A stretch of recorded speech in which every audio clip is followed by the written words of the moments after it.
Це продукти, які мене розчарували і розізлили у 2025 році. Це найгірші продукти, що я спробувала за цей рік, і як я не намагалась до них знайти підхід, тому що деякі з них я справді дуже сильно хотіла, мені це не вдалося. В цьому відео ви побачите, що саме з цими продуктами не так. Тому, якщо вам цікаво, які продукти не варті, не уваги, не грошей, взагалі нічого, то продовжуйте дивитись. Але перед цим я, як завжди, попрошу вас поставити вподобайку. Це дуже важливо для розвитку мого каналу. Ну а я вас більше не затримую і поїхали! Тож, почати я хочу з самого початку, а відповідно зі шкіри. І серед аутсайдерів 2025 року в мене є два кандидати, які насправді дуже схожі по тому, як вони ведуть себе на шкірі. А от в ціні в них різниця аж в 3 рази. Про те, що тон за 50, що тон за $150, я б не придбала навіть за 10. І якщо ми говоримо за першого кандидата, то це ось цей тон від Charlotte Tilbury, який свого часу наробив такого галасу. Всі про нього говорили, і я стала такою самою жертвою маркетингу і придбала цей тон. Але подивіться, на що він схожий лише буквально за півроку, при тому, що термін придатності якби в нього 12 місяців, і 12 місяців термін придатності ще не минув. Але він розслоюється, і чим довше він в мене знаходиться, тим більше він розслоюється. Це напряму впливає на його технічні характеристики, тому що олія виходить окремо, пігмент виходить окремо, і на шкірі він лежить просто жахливо. У мене комбінована шкіра, схильна до жирності, проте інколи трапляються сухі ділянки через те, що я можу або лікувати шкіру якоюсь кислотою, або, наприклад, сезон опалення. І це не така сухість, яка, от знаєте, прям обтяжуюча, хоча це зволожувальний тон, і він мав би, в принципі, бути саме на суху шкіру. Але це не заважає цьому тону підкреслювати абсолютно все, навіть те, чого нема. Я пробувала в той самий день наносити будь-який інший тон, який я люблю, і жоден з них не робив того, чого робив цей. Більше того, в якийсь момент моя шкіра могла поглинути цей тон, і в мене могла просто залишитись порожня ділянка, просто пляма на обличчі, з якої зникав тон. Через це все його вже можна було б віднести до аутсайдерів, але сталося ще гірше. Я зараз вам тут вставлю кадр, це з іншого відео. В мене цей тон був у 2 різних кольорах. І от темний колір, як бачите, взагалі в мене заквітнув. Тобто він в мене простояв там, я не знаю, з півроку, менше навіть, ніж півроку, і заквітнув. Я чесно не розумію, чому, як, навіщо і так далі це відбулося, але що відбулося, то відбулося, як то кажуть. Тому цей тон в мене відправляється в аутсайдери цього року. Більш того, я була впевнена, що я позбулася світлого теж, не лише темного, але зараз от залізла, відкладала погану косметику, мабуть, відчувала, що буду щось подібне знімати, і знайшла там цей тон, тож зараз він просто тепер ще і у світлому кольорі йде в смітник. Але переплюнути цей тон в усіх поганих сенсах, які тільки можна озвучити, зміг лише ось цей. І це найдорожчий тон, що я пробувала в своєму житті. Це тон від Tom Ford. Подивіться, в нього абсолютно та сама проблема, що і у Шарлоти. Він слоїться. Правда, на відміну від Шарлоти, коли ви його вичавлюєте, він не видає окрему олію, окремо пігмент, він виходить рівномірно, і ніби як технічні характеристики його через це не змінюються, але вони не стають кращими. Якщо вам прям цікаво детально зануритися, чому я настільки хейчу цей тон, тут буде посилання, сходіть, подивіться, в мене є прям тест-драйв, я не в одному макіяжі, не одним способом пробувала з ним подружитись. І так само є ще перші враження, там була теж проблемка з цим тоном. Зараз я нанесу його максимально придатним для його використання способом нанесення, тому що жодного іншого способу я не знаю. Проте я впевнена, що все одно він мені щось підкреслить, що він десь ляже нерівномірно, і що як тільки я почну робити кремову корекцію, там з'являться дири. Тому, як то кажуть, show must go on. Будь ласка, не лякайтесь, я знаю, що мені цей тон зараз дуже темний, він брався все ж таки на засмагу, на автозасмагу, але в цілому це все одно не заважає вам в майбутньому і зараз сприймати, як він на мені виглядає. І треба переходити до категорії консилерів, проте з консилерами насправді справи були набагато краще. Я не можу згадати прям відверто поганих консилерів, окрім одного. Тут буде посилання, я показувала там антифаворити, і я навіть не впевнена, чи я спробувала його в 25-му, чи я спробувала його в 24-му році, тому в цій категорії я не знаю, що вам показати. І насправді це не має теж ніякого сенсу, тому що чи будуть консилери, чи не будуть, то він ще себе в майбутньому проявить при кремовій корекції. Тому з вашого дозволу я буквально крапельку хочу додати під очі та на центр обличчя більш світлого консилеру за кадром, аби просто ви сприймали мене більш адекватно, ніж перепалена, пересмажена курка з дуже темним обличчям. Я спеціально не наносила нічого висвітлювального по периферії, аби ви розуміли, що далі усе, що буде відбуватись на моєму обличчі, це заслуга або тону, або інших кремових продуктів, що ми з вами подивимось далі.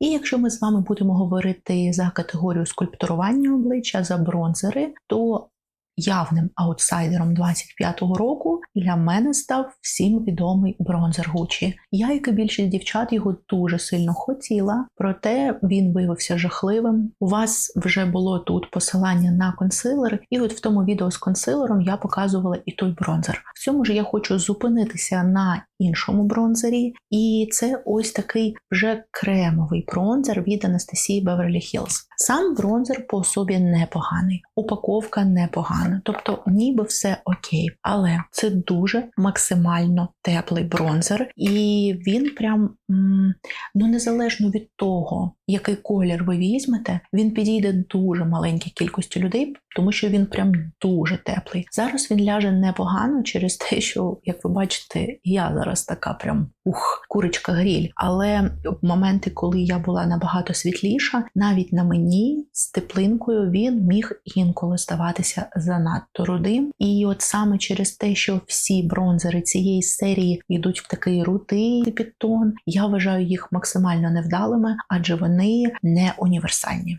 І от зараз ви можете бачити той недолік, про який я казала раніше. Ось ця дирка. Будь-які кремові продукти, які я наносила на цей прекрасний тон, роз'їдали його. І, на мою думку, це просто неприпустимо з тоном за $150. Я вже мовчу про всі інші нюанси. Проте, щоб зробити цей макіяж, як то кажуть, ще гіршим, я пропоную перейти до найгірших рум'ян. І найгіршими рум'янами в 2025 році для мене стали ось ці рум'яна від Charlotte Tilbury. Я дуже сильно хотіла ці рум'яна саме через колір. І колір тут просто неймовірний. Я готова була абстрагуватись навіть від цього жахливого упакування, яке пачкає все довкола. Я впевнена, ви чули про те, що ці упаковки жахливі. Для мене навіть не так важливо було, що вони не гігієнічні, адже я звикла працювати через палітру. Мені не складно нанести на палітру. Але є момент, який я не можу пробачити жодному кремовому продукту, і це підкреслення недоліків і плями. І так як сьогодні в мене, як бачите, ще шкіра не до кінця пройшла, є ще деякі моменти постакне, зараз ви побачите, що вони зроблять. І ви знову можете бачити дірки в тушовці, особливо там, де в мене є якісь нерівності. І якщо зараз я спробую їх нашарувати, аби це перекрити, стане ще гірше. Як я тільки не пробувала наносити ці рум'яна і втоптуючими рухами, і розтягуючими рухами, і вологим спонжем, і будь-якими різними формами пензликів, вони не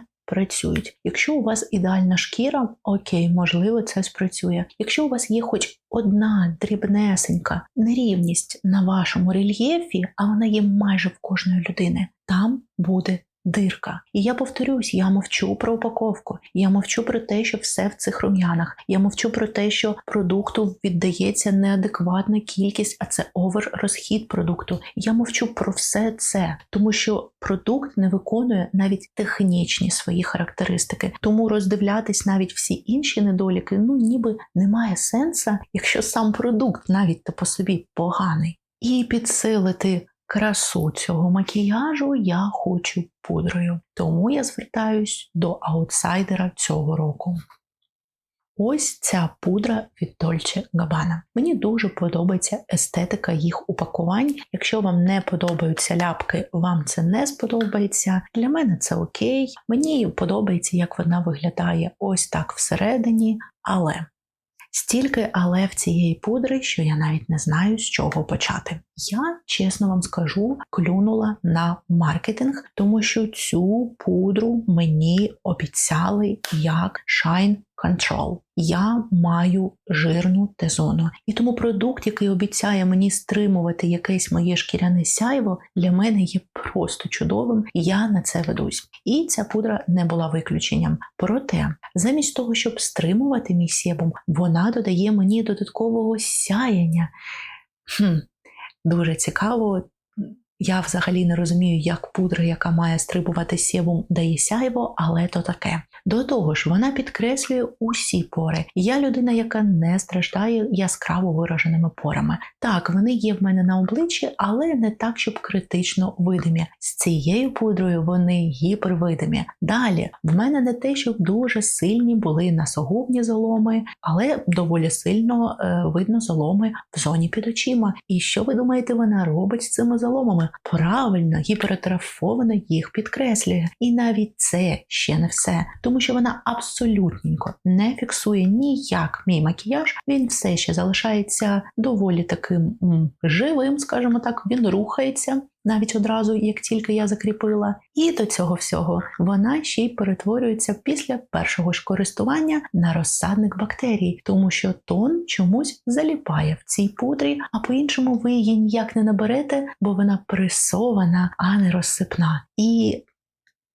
я просто в шоці від того, наскільки ця пудра могла зібрати в собі все просто найгірше, що може зібрати пудра, особливо для людей, які шукають пудру, що буде стримувати їх себум. Я пробувала її наносити виключно на периферію обличчя, але навіть там вона виглядає погано, тому що вона підкреслює пори, яких в мене там практично нема. І, наприклад, ті самі підсвічуючі пудри Hourglass цього не роблять. Вони навпаки роблять розфокус, і ця пудра, до речі, в нас теж заявлена як блюряча. Коротше, все, що нам обіцяв виробник, все просто повз каси. Я ненавиджу цей продукт, я його берегла лише для того, щоб показати в цьому відео, і тепер із спокійною совістю позбудуся нього і забуду, як страшний сон. І ще, до речі, зверніть увагу, наскільки сильно вона зараз мене вибілила. Так, більшість пудр, які нам виробник заявляє як прозорі, дійсно трошечки вибілюють обличчя, але вона буквально, десь на півтону, а то й тон висвітлила моє обличчя. Це якби теж не дуже адекватно, правда? І якщо йти далі і переходити до макіяжу очей, то я хочу вам показати не просто поганий продукт, а продукт, через який я тиждень не могла нормально функціонувати, адже в мене була найсильніша алергічна реакція в моєму житті. Так, я розумію, реакція на компоненти в косметиці індивідуальна, і те, що сталося зі мною, не факт, що станеться з вами, але я просто хочу, щоб ви знали, що така ймовірність існує, адже ніхто з нас не застрахований, на що саме буде реакція. І я не буду цей продукт більше сьогодні наносити, він лежав виключно для цього відео і відправляється в смітник одразу після нього. Це ось цей олівець від Fenty, і тут у вас буде посилання, сходіть, подивіться. Там я показала навіть кадри, що було з моїм оком, і показала, що писали люди інші про цей олівець. Тому я не хочу на ньому більше зупинятись, але якщо зупинятись на найгіршому олівці для очей, який я спробувала в цьому році, то я хочу показати вам ось такий огризок від Lancome. І він такий маленький не тому, що я його так полюбила і так багато використала, а тому що Lancome мені такий поклали. Вони вирішили, що 0,5 грам – це дуже щедро. Проте, навіть не це моя претензія. Моя претензія в тому, що в цьому олівці буквально міститься Глітер. Так, це не той такий величезний глітер, до якого ми звикли, скажімо, у тінях. Але це все ще глітер. Це не просто якесь сатинове сяйво олівця. Це глітер. Навіщо в олівець додавати глітер? Вибачте, я не розумію. Для кого це? Навіщо? І ще один продукт, який я максимально не зрозуміла, це тіні в стіку від Лори Мерсьє, саме у відтінку Rose Thorn. Якщо ми говоримо про ці тіні, з ними ніби все непогано, але чомусь на мені вони перетворюються на якусь багнюку. Коли я починаю їх відтушовувати, вони йдуть просто в якийсь бруд на очах. Знову ж таки, можливо, це індивідуально, можливо, на вас це буде дуже красиво, але конкретно на мені це виглядає жахливо. І навіть якщо я беру ці тіні просто як підложку, просто як базу під макіяж для того, щоб увесь наступний макіяж тримався краще, вони все одно дають оцю брудну базу, і красиві тіні на них лягають теж некрасиво. Таким чином, це абсолютно невдалий, абсолютно не мій продукт, який я ніяк не можу застосовувати, і, власне, після цього огляду я його теж позбуваюсь. Виглядаю так, ніби хтось мені просто в'їхав в око, і при цьому купа незрозумілих блискіток на очах. Що може бути гірше? А гірше можуть бути лише ці тіні від Кевіна, тому що якщо олівчики тіні в стіку просто індивідуально мені не подобаються і не підходять, то тут в мене питання, кому взагалі це треба. Ця палітра коштує щось, взагалі немало, враховуючи її об'єм і її вартість, я вам тут десь напишу, точну ціну я не пам'ятаю. І коли ви ось так на неї дивитесь, вона здається,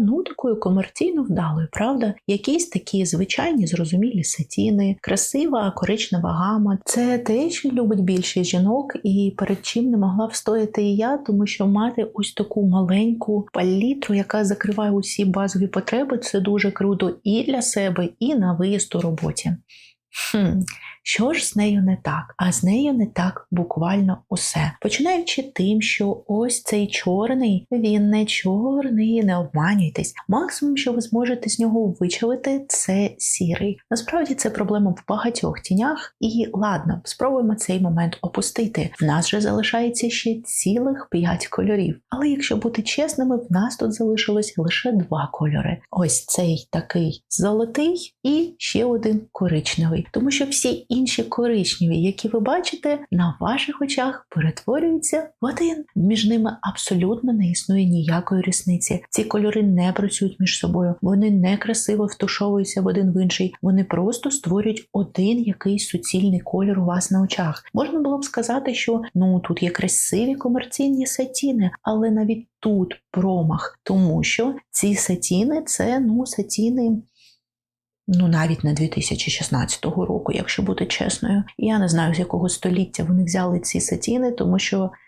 соромно такі сатіни випускати. Давно вже таких сатінів не випускають. Ми маємо кольори, які не працюють між собою, які створюють на очах один єдиний колір, і цей колір не спрацьовується з чорним, воно не втушовується красиво в один в інший. І для кого ця палітра? Питання, яке залишається для мене відкритим. Я не розумію, як можна було зробити настільки погану палітру ще й за такі гроші, але вже коли я її спробувала, то бажання купувати інші тіні цього бренда в мене не виникає. Скажіть чесно, от якби ви зараз не бачили увесь процес і я вам не сказала, самі б ви зрозуміли, що в мене тут аж 5 різних кольорів на очах.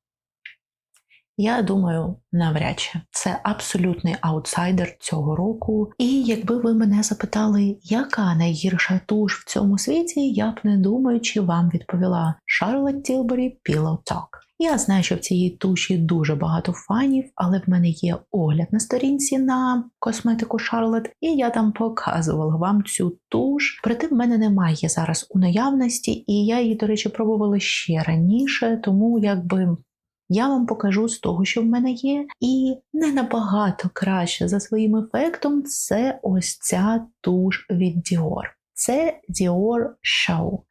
Чому ця туш погана? Тому що це люксова туш, яка не робить нічого, окрім того, що фарбує ваші вії у чорний. Вона не надає ні довжини, ні об'єму, ніяк не підкручує вії. Ну, коротше, не робить з ними нічого. Вона просто їх профарбовує. Для мене тоді втрачається взагалі сенс який-небудь купувати люксову туш, тому що чим тоді ви виправдовуєте таку ціну на туш? Адже навіть в мас-маркеті вже навчилися робити якісні туші, і це особливо смішно на цьому фоні. От буквально просто подивіться на це око з тушу і на це без. І скажіть, що вона зробила хоч щось, окрім того, що дала моїм віям колір.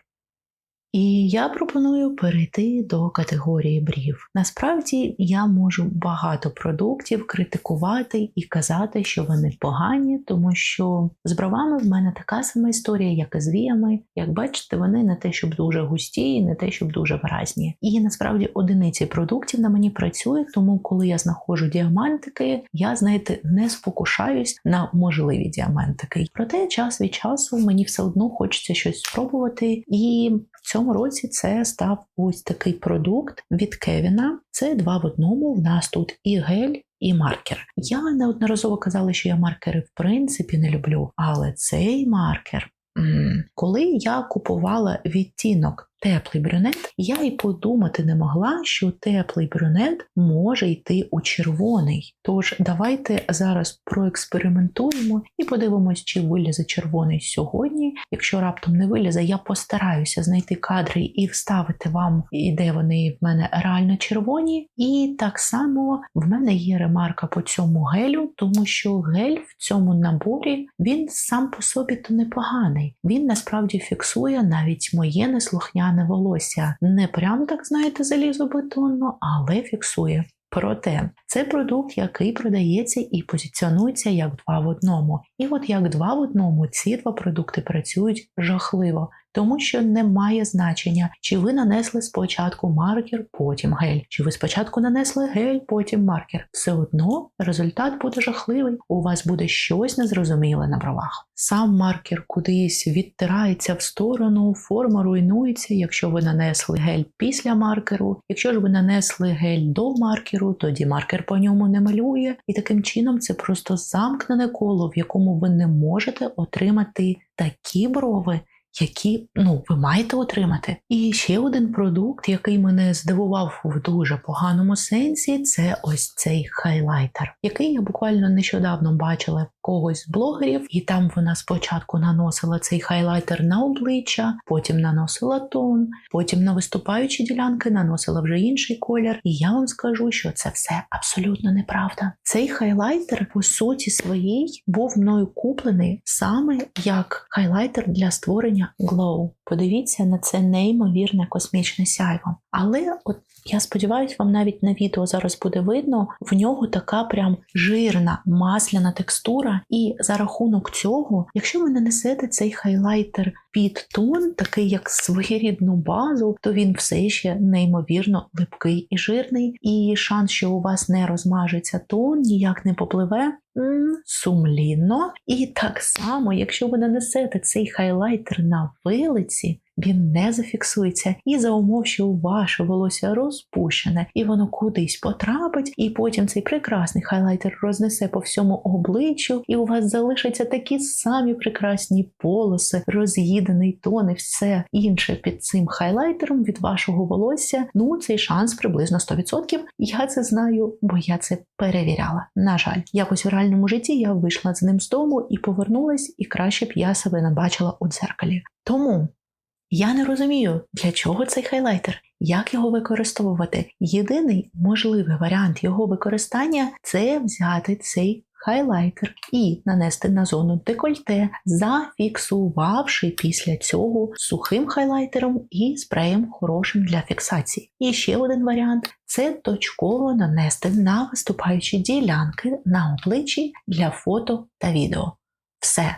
І якщо ми переходимо до категорії губ, то тут в мене теж є декілька продуктів, які я дуже сильно хочу посварити. Здавалось би, знову вертається мода на блиски. Що важкого в тому, щоб створити якісний блиск? Це формула, яка вже стільки часу існує на ринку, що зробити погано Ну, це треба постаратися. І ці бренди змогли це зробити. Перший блиск, який я вам хочу показати, це ось цей від Charlotte Tilbury. Цей блиск мені подарували на минуле Різдво. І спробувала я його лише в цьому році. І так як це був подарунок, я досі не до кінця розумію, чи це повнорозмір, чи це мініатюра. Але навіть якщо це мініатюра, це не скасовує того факту, що упаковка у цього блиску просто жахлива. Подивіться, наскільки він весь облізлий. Ви бачили відео з розхламленнями, і хто підписаний на мій телеграм. Ну, взагалі, якщо ви мене дивитесь, ви знаєте, наскільки я ретельно ставлюсь до косметики, що я натираю кожну баночку, що в мене все лежить дуже обережно. І навіть коли я вожу косметику в кейсі, вона завжди в мене лежить розсортована обережно одна від одної. Ось на це він перетворився, просто лежачи в комоді. І я б хотіла сказати, що це основний недолік цього продукту. Але цей продукт, по-перше, подивіться, у упаковці здається, що він персиковий. Тепер давайте я вам покажу його на руці. Упс! А де тут персик? Він просто буквально прозорий. Далі, якщо порівнювати цей блиск з чимось дуже липким і оцінювати по 10-бальній шкалі, то це буквально 30 із 10. Така шалена липкість, ну, мені здається, ні, до речі. Мені не здається, ось цей хайлайтер, який я щойно вам сварила, оце те саме. І ви розумієте, да? Липнути на губи буде так само волосся, як от і на цей хайлайтер. Далі, наступний продукт, який я вам хочу показати, це ось такий блиск від Lancome. Він зараз в мене лежить в сумочці, я ним активно користуюсь, тому що, як то кажуть, гроші заплачені. Але цей блиск нічим не уступає по липкості Шарлоти. Він такий самий липкий. А ще він вам обов'язково ось тут скатається. Знаєте, цим грішать деякі продукти для губ, коли ось тут у вас катаються і залишається така полоска. От цей блиск вам це обов'язково зробить. І далі, не дивлячись на те, що цей блиск в нас позиціонується як hydrating, він ніфіга не зволожувальний, він абсолютно нічого не зволожує. Це класичний блиск нульових. Якщо ви приблизно мого віку, ви розумієте, про що я кажу, моя аудиторія зазвичай плюс-мінус зі мною одного віку. От це такий блиск, яким ми користувалися у нульових у школу. Ну це жахливо, це просто неприпустимо. В такій дішманській упаковці, з такою дішманською формулою, з нульових, абсолютно ніякої інновації, абсолютно ніякого зволоження. Тут ще, до речі, вони пишуть, що це ще і ультрасяйво. Ну, про яке ультрасяйво ми говоримо? Ну, це хіба ультрасяйво? Подивіться, до речі, навіть на свочі видно, наскільки він липкий. Це жахлива просто формула блиску за свої гроші. Якби це був блиск типу Essence та Catrice, в такій самій упаковці, з такою самою формулою за 5 чи скільки доларів він би там коштував, і я б сказала окей. Але цей блиск, я тут теж напишу, точно не пам'ятаю ціну, але я просто офігіла, коли побачила, скільки він коштує, тому що я його теж не купувала, він мені дістався у розпаковці від Lancome. Ну і давайте перейдемо до останнього продукту, який я дуже сильно хочу посварити. І хочу посварити через те, що довкола цього продукту є насправді хайп, і я хочу, щоб ви 100% знали, перше, ніж ви його придбаєте. Це ось такий Perfector від Clarins. Я знаю, що зараз, я бачила принаймні, що в інтернеті багато людей кажуть, ой, який класний продукт. І насправді, в нього дуже приємна текстура. Я вам зараз покажу сводч, і ви одразу побачите, що це вже, бачите? Навіть по текстурі видно, що це щось таке більш зволожувальне. В цьому набагато менше липкості. Є липкість, але вона незначна. Це дуже приємно на вустах, це дуже приємно зволожує. Навіть упаковка, ніби як вже ти бачиш, що вона трошечки краще, ніж усі попередні. І колір мені дуже сильно подобається. Але у цього засобу для губ, я не знаю навіть, що це за категорія, так от у цього засобу для губ жахливий смак і жахлива віддушка. Цей запах якоїсь, я не знаю, неадекватної жженої карамелі і цей кілограм цукру у роті зводять мене з розуму. І те, що я це відчуваю рівно стільки, скільки його ношу, це неадекватно. І через це я не люблю цей продукт. І через це я його відношу до антифаворитів. Хоча я знаю, що він багатьом сподобався. Тож, це були найгірші продукти, що я спробувала за 2025 рік. Частини з них я вже позбулась одразу у смітник, частина лежала в кошику, чекала цього відео, і частина поки що була в активному тесті, але відправляється в цей кошик і на утилізацію. Я чесно намагалася знайти підхід до всіх цих продуктів. Я намагалася змусити їх працювати, але вони просто не працюють. І що б я не пробувала, мені не вдалося їх приборкати, тому якщо якийсь з цих продуктів у вас є і вам вдалося, дайте знати, тому що я за них віддала дуже багато грошей і не хотілося б, щоб ці гроші йшли в нікуди, але можливо не зовсім в нікуди, бо я змогла застерегти вас. І буду рада, якщо ви застережете мене теж і напишете в коментарях, які продукти стали найгіршими продуктами, що ви спробували у 2025 році. Мені справді буде дуже цікаво почитати про ваші антифаворити. Дякую, що додивились до кінця, і па-па!